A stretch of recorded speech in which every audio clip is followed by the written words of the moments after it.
आज 10वीचा निकाल जाहीर होणार आणि जो टायमिंग होता त्यामध्ये आता मोठा बदल करण्यात आलेला आहे। तर यामध्ये संपूर्ण अपडेट साईटवर उपलब्ध झालेली आहे। जर तुम्ही महाराष्ट्र स्टेट बोर्ड या साईटवर आले आणि व्ह्यू रिझल्टला जर तुम्ही क्लिक केलं तर सकाळपर्यंत यामध्ये जो टाइम होता हा 1 वाजताचा होता, म्हणजे तुमचा जो रिझल्ट होता हा 1 वाजता जाहीर होणार होता। परंतु आता हा रिझल्ट तुमचा 11:30 वाजता जाहीर होणार आहे, म्हणजे विद्यार्थ्यांना रिझल्ट 1 ते 1.5 तास अगोदर लवकर पाहायला मिळणार आहे। कारण की अवघ्या 1 तासात विद्यार्थी त्यांचा निकाल बघू शकणार आहे। तर जेवढे विद्यार्थ्यांनी एक्झाम दिलेली असेल तर ते विद्यार्थ्यांची आता धाकधूक वाढलेली आहे, कारण की अवघ्या 1 तासामध्ये विद्यार्थ्यांचा रिझल्ट हा पब्लिश होणार आहे आणि संपूर्ण विद्यार्थी आपला जो निकाल आहे बघू शकणार आहे। कारण की निकालाच्या टाईममध्ये आता बदल करण्यात आलेला आहे। तर तुमचा निकाल 11:30 वाजता जाहीर होणार आणि निकाल लागल्यानंतर तुम्ही या साईटवरून तुमचा निकाल चेक करू शकता। यासाठी तुम्हाला लागणार आहे तुमचा रोल नंबर, जोही तुमच्या हॉल तिकीटवर आहे,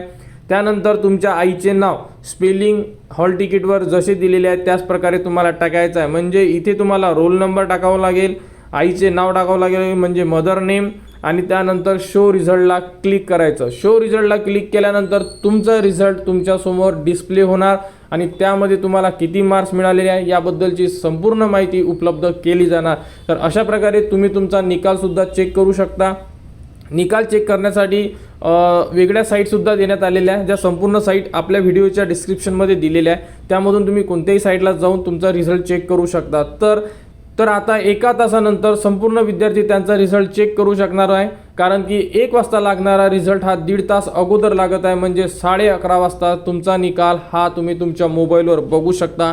तर 10वीच्या निकालामध्ये जर कोणाला काही अडचण असेल किंवा पुढील ॲडमिशन प्रोसेसमध्ये जर काही अडचण असेल तर तुम्ही कमेंट्स करा। कमेंट्सवर तुम्हाला संपूर्ण माहिती दिली जाणार आणि यापुढील अपडेट्ससाठी आपल्या चॅनलच्या कनेक्टमध्ये राहा, चॅनलला सबस्क्राईब करा व हा व्हिडिओ इतरांपर्यंत शेअर करा।